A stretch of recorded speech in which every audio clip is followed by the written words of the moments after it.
Rotary with 3 business associates in Chicago of 1905. The fellowship was established in his honor in 1957 to express appreciation for the contribution of $1,000 to the humanitarian and educational programs of the Rotary Foundation. These programs include an array of projects that save and invigorate the lives of people around the world and enhance international friendship and understanding. Foundation programs provide educational opportunities, food, potable water, healthcare, immunizations, and shelter for millions of people. These activities are funded, implemented, and managed by Rotarians and Rotary clubs around the globe. Rotarians also designate a Paul Harris Fellow to recognize another person whose life demonstrates a shared purpose with the objectives and mission of the Rotary Foundation. We move closer to a more peaceful world today as Evora Wheeler becomes a Paul Harris Fellow. These contributions help relieve suffering, improves living conditions, and provides educational opportunities for young people somewhere in the world. This is truly a selfless act.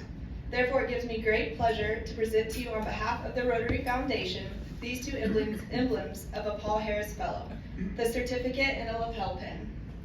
The certificate states that you have been named a Paul Harris Fellow in appreciation of tangible and significant assistance given for the furtherance of better understanding and friendly relations between people of the world. Please accept congratulations and sincere appreciation for this designation.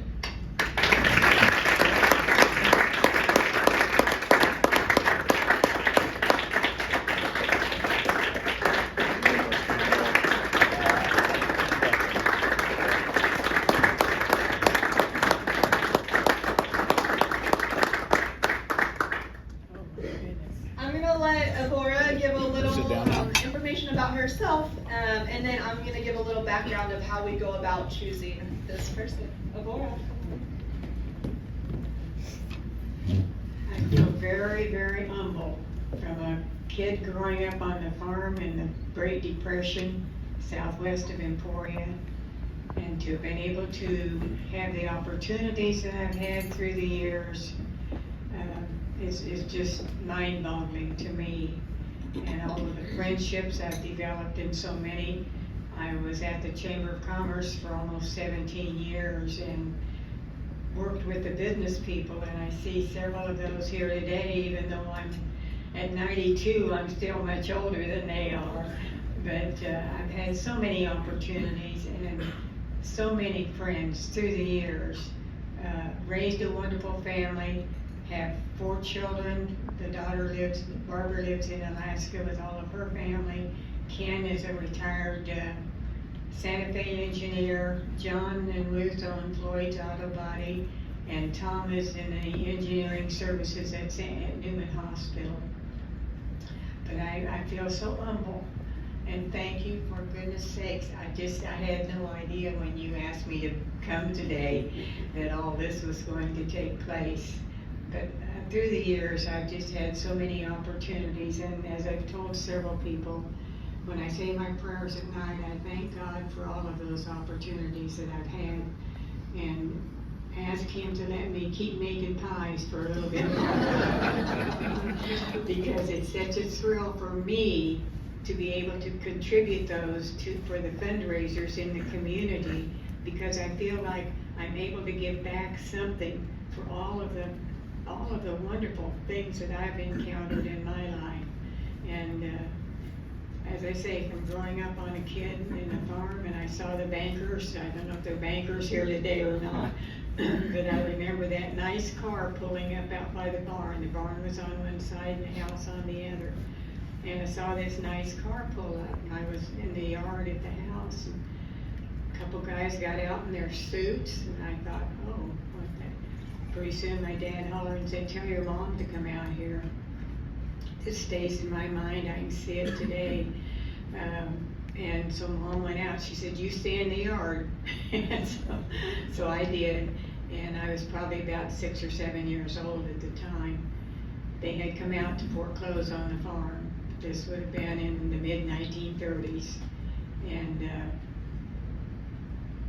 my dad was finally able to get a job with AAA, and I think it was American Agricultural Adjustment, maybe, or Association. I don't remember the wording of it, but I remember it was AAA. And he had a wheel on a handle, and he walked every field of every farm, and at night he would have to sit down and draw that outline of that farm and how many acres were, the wheel would measure how many acres.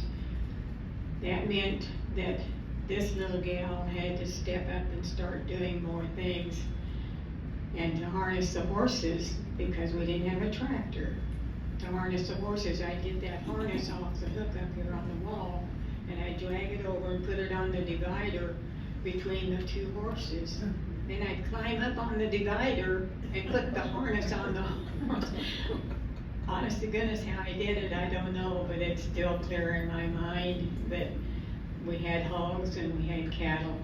So I've come from hard work to the softness of today's living and having everything mechanized or electrified or whatever. So this honor, you have no idea what it does to my heart to be recognized. And I thank you from the bottom of my heart, and I don't know what else to say except just thank you, thank you, thank you. I am so pleased, and I ask God every night, please let me be able to keep making pies so I can keep donating to help pay back for all the things that I've had, the opportunities I've had, so.